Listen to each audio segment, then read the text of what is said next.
Hey guys, this is Ray with Phone Arena. I'm at MWC 2014, and what I'm taking a look at right now is the Xperia Z2 right here. And next to it, as you can see, I have positioned the HTC One, HTC's current flagship Android smartphone, which is going to be replaced pretty soon, but not yet. So this is the HTC One for you, and this is the Xperia Z2. Let's do a quick comparison between them. As you can probably see, the Z2 is significantly bigger than the One. It's taller, it's wider, and all that kind of stuff. It's made with glass and metal, which is cool, and the HTC One has just, it has a different design language overall. It's heavily utilizing aluminum here for its whole body, whereas on the Xperia Z2 we only have the aluminum here on the frame and the rest is just flat glass. Both are great, both are beautiful, both are very exquisite, but they're just different, so it will depend on your preferences. Now, there is an important difference here when it comes to displays, but it's mostly a size difference, not a quality one. On the Xperia Z2 we have a 5.2-inch display with 1080p resolution, and on the HTC One we have a 4.7-inch, still pretty big, but it's definitely smaller than what we have on the Z2. And both are IPS. Finally, Sony has put an IPS screen on its flagship smartphone. It's actually a great display. I can see it right now. It's very vibrant, very saturated.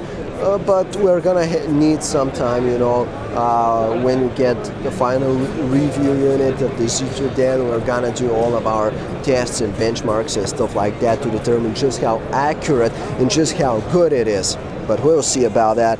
Now, from first look, it's a great new display, probably even better than what we have on the One here. But we'll see about that. Now, the software these guys are running, we have 4.4 KitKat Android on both of them. The user interfaces are pretty different. Sony is just a clean user interface, modern looking. It's a good looking, it's a polished one. It's just simpler, and more minimalist style. With the HTC One, we have the I was gonna say the touch flow interface, but that's not true. We have Sense UI here on the latest Sense UI here on the HTC One. And the thing about it, it has this a bit more of a old school UI approach with all those gradients and textures and stuff like that. It's great. It's a great user interface, I think. At least I think so.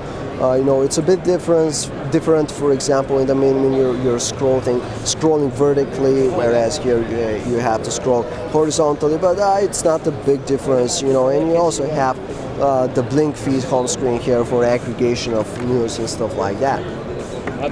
As I said, both are great UIs. It would really depend on which one, on your personal preference.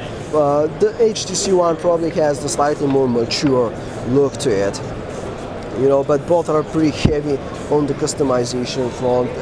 Phones, messaging, camera, all that kind of stuff is customized. On the HTC One, you even have the HTC browser as an added value in addition to Chrome.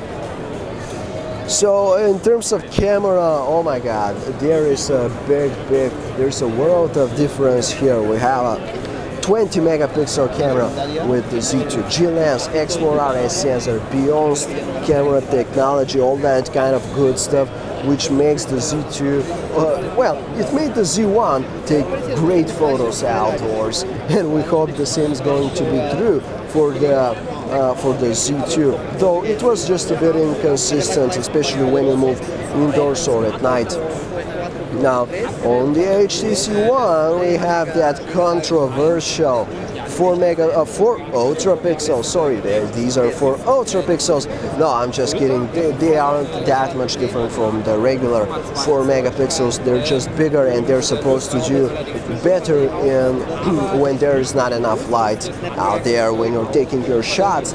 So hopefully, you know, both will be great indoors and at night, but basically each time we've done a camera comparison, including the HTC One, you know, it's been trailing behind all the other competitors, and since the Z1 was so great in the camera department, we really hope the same is going to be true for the Xperia Z2. It's probably going to have the better camera of the two.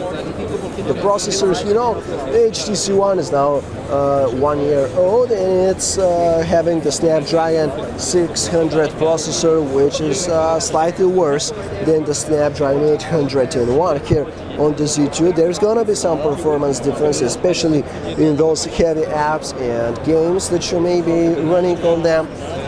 You know, system performance though is great on both, so there's not much difference in there. But yeah, in terms of future-proofing your device, the Z2 is the better phone, and it also has the better GPU. So that was our first look at the Xperia Z2 compared to the HTC One. Two great phones. Hopefully we'll soon be able to compare the Z2 to the HTC One successor, but we'll have to wait a bit more for that. But for more, you can get right now at phonearena.com.